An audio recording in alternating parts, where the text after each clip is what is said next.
بسم اللہ الرحمن الرحیم۔ السلام علیکم۔ حضور صلی اللہ علیہ وسلم نے اپنے بیٹے کی بیوی سے شادی کیوں کی؟ حضرت زید بن حارثہ رضی اللہ تعالیٰ عنہ وہ واحد صحابی ہے جن کا نام قرآن مجید میں آیا ہے۔ حضرت زید رضی اللہ تعالیٰ عنہ کو لوگ زید بن محمد صلی اللہ علیہ وسلم کہا کرتے تھے، یعنی محمد صلی اللہ علیہ وسلم کا بیٹا۔ حضرت زید غلاموں میں سب سے پہلے ایمان لائے تھے۔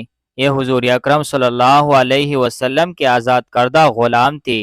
پہلے یہ حضرت خدیجہ کے غلام تھے۔ شادی کے بعد انہوں نے زید بن حارثہ کو آپ صلی اللہ علیہ وسلم کی غلامی میں دے دیا۔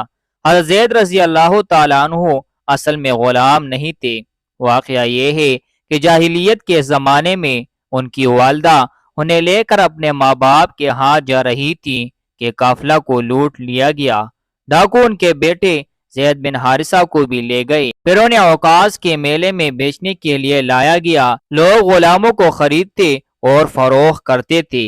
ادھر حضرت خدیجہ رضی اللہ تعالیٰ عنہ نے اپنے بھتیجے حکیم بن حزام کو میلے میں بھیجا کہ میرے لیے ایک عربی نسل اور سمجھدار غلام لے آؤ۔ حکیم بن حزام میلے میں آئے تو وہاں انہوں نے زید بن حارث رضی اللہ تعالیٰ عنہ کو بکتے دیکھا۔ اس وقت ان کی عمر 8 سال تھی۔ حکیم بن حزام رضی اللہ تعالیٰ عنہ کو یہ اچھے لگے، چنانچہ انہوں نے سیدہ خدیجہ رضی اللہ تعالیٰ عنہ کے لیے انہیں خرید لیا۔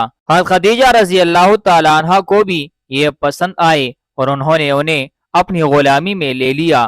پھر جب حضرت خدیجہ رضی اللہ تعالیٰ عنہ حضور صلی اللہ علیہ وسلم کے نکاح میں تشریف لائی تو انہوں نے یہ غلام حضور کو ہدیہ کر دیا۔ اس طرح حضرت زید بن حارث رضی اللہ تعالیٰ عنہ آپ صلی اللہ علیہ وسلم کے غلام بنے۔ پھر جب آپ صلی اللہ علیہ وسلم نے اسلام کی دعوت دی تو حضرت زید فوراً آپ پر ایمان لے آئے۔ بعد میں حضور صلی اللہ علیہ وسلم نے انہیں آزاد کر دیا تھا، مگر یہ عمر بھر حضور صلی اللہ علیہ وسلم کی خدمت میں رہے۔ ان کے والد ایک مدت تک ان کی تلاش میں تھے۔ کسی نے انہیں بتایا کہ زید مکہ میں دیکھے گئے ہیں۔ ان کے والد اور چچا انہیں غلامی سے چھڑانے کی خاطر فدیہ کی رقم لے کر مکہ مکرمہ پہنچ گئے۔ آپ صلی اللہ علیہ وسلم کی خدمت میں حاضر ہوئے اور آپ کو بتایا کہ زید ان کے بیٹے ہیں۔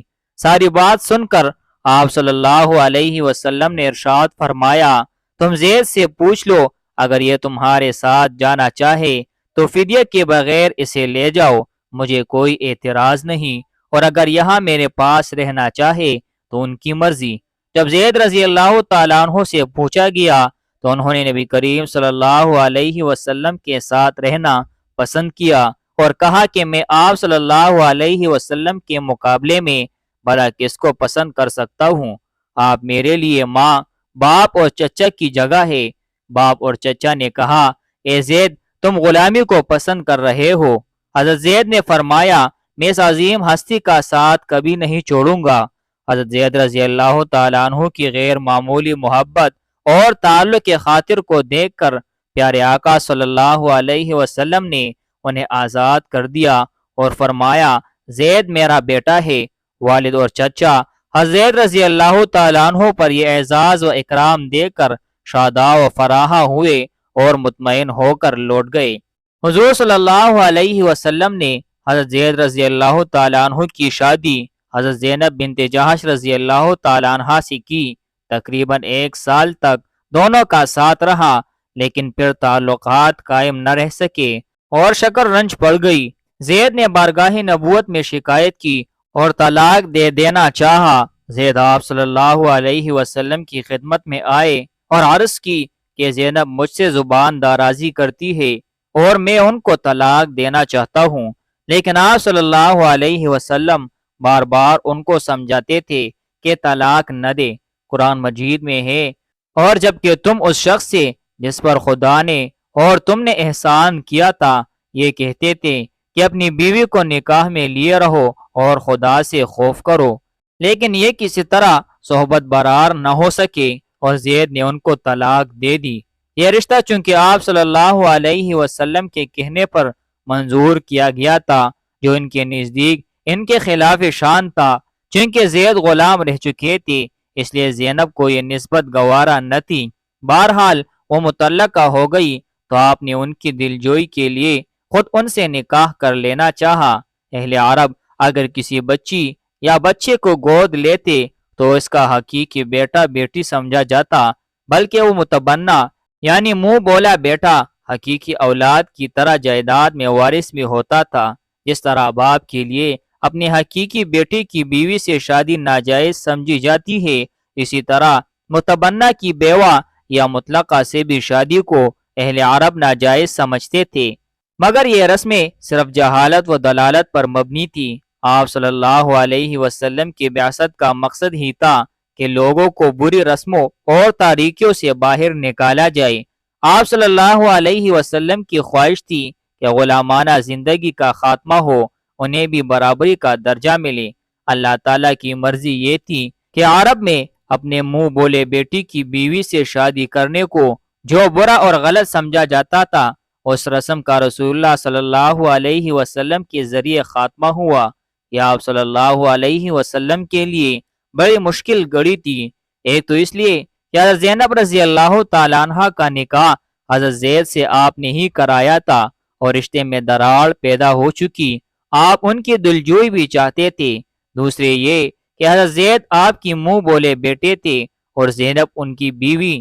طلاق کے بعد رسول اللہ صلی اللہ علیہ وسلم سے شادی ہوگی تو منافقین اور مخالفین کو بدگوئی اور طعنہ کا موقع مل جائے گا۔ اسی کشمکش کی وجہ سے رسول اللہ صلی اللہ علیہ وسلم نے اس بات کو ظاہر نہیں فرمایا، بلکہ حضرت زید کو وہی مشورہ دیا جو میاں بیوی کے نزاع کے موقع پر عام طور سے دیا جاتا ہے کہ مل کر رہو اور طلاق سے بچو۔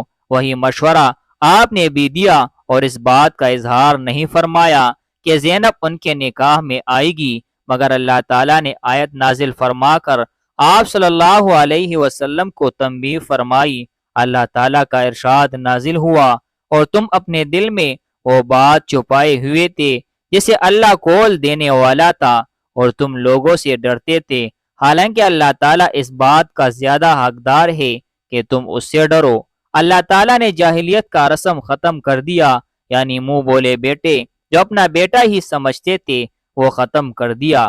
صحابہ کرام حضرت زید رضی اللہ تعالیٰ عنہ کو پہلے زید بن محمد کہا کرتے تھے، لیکن جب سورہ احزاب کی آیت نازل ہوئی تم ان یعنی منہ بولے بیٹوں کو ان کے اپنے باپوں کے نام سے پکارا کرو، یہی طریقہ اللہ کے نزدیک پورے انصاف کا ہے، اور اگر تمہیں ان کے باپ معلوم نہ ہو تو وہ تمہارے دینی بھائی اور تمہارے دوست ہے۔ تو آپ کو زید بن حارثہ پکارنے لگا۔ حضرت زید رضی اللہ تعالیٰ عنہ کا طلاق دینے کے بعد حضرت زینب کی عدت پوری ہو گئی تو آپ صلی اللہ علیہ وسلم نے حضرت زید ہی کے ذریعے اپنے لیے نکاح کا پیغام بھیجا۔ حضرت زید زینب رضی اللہ تعالیٰ عنہ کے گھر پہنچے تو وہ آٹا گوندنے میں مصروف تھی۔ حضرت زید نے کہا، زینب میں رسول اللہ صلی اللہ علیہ وسلم کا پیغام لایا ہوں۔ رسول اللہ صلی اللہ علیہ وسلم آپ کو اپنے حوالہ عقد میں لینا چاہتے ہیں۔ حضرت زینب نے جواب دیا کہ میں بغیر اپنے رب کے مشورہ اور استخارہ کے کوئی رائے قائم نہیں کر سکتی، اور مصلی پر کھڑی ہو گئی۔ حضرت زینب نے رسول اللہ صلی اللہ علیہ وسلم کے پیغام کے بعد براہ راست اللہ سے مشورہ مانگا، استخارہ کیا تو اللہ تعالیٰ نے انہیں اعزاز بخشا کہ ان کا نکاح آسمان پر فرشتوں کی موجودگی میں رسول اللہ صلی اللہ علیہ وسلم سے کر دیا۔ ادھر رسول اللہ صلی اللہ علیہ وسلم پر وحی نازل ہو گئی۔ اللہ تعالیٰ نے ارشاد فرمایا، جب زید نے اپنی بیوی یعنی زینب سے تعلق ختم کر لیا تو ہم نے اس سے تمہارا نکاح کرا دیا۔ چنانچہ حضور صلی اللہ علیہ وسلم اس آیت کے نازل ہونے کے بعد تشریف لائے اور حضرت زینب رضی اللہ تعالیٰ عنہ کے گھر بلا اجازت اندر چلے گئے، چونکہ یہ نکاح بالکل منفرد تھا اور اس نکاح سے ایک رسم بد کا خاتمہ بھی ہوا۔ اس کے علاوہ کئی احکام بھی نازل ہوئے، اس لیے رسول اللہ صلی اللہ علیہ وسلم نے بھی نکاح کے دوسرے روز ولیمہ میں خاص اہتمام فرمایا، اور یہ سب سے بڑا ولیمہ تھا۔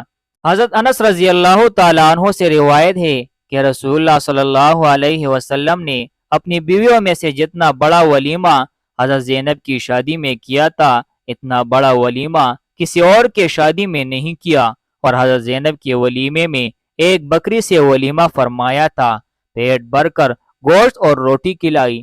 زینب کے نکاح کی چند خصوصیتیں ہیں جو کہیں اور نہیں پائی جاتی۔ ان کے نکاح سے جاہلیت کی ایک اور رسم کہ متبنہ اصلی بیٹے کا حکم رکھتا ہے مٹ گئی۔ مساوات، اسلام کا وہ عظیم منظر سامنے آیا کہ آزاد کردہ غلام کی تمیز اٹھ گئی، پردے کا حکم ہوا، نکاح کے لیے وہی الہی آئی، ولیمہ میں تکلف ہوا۔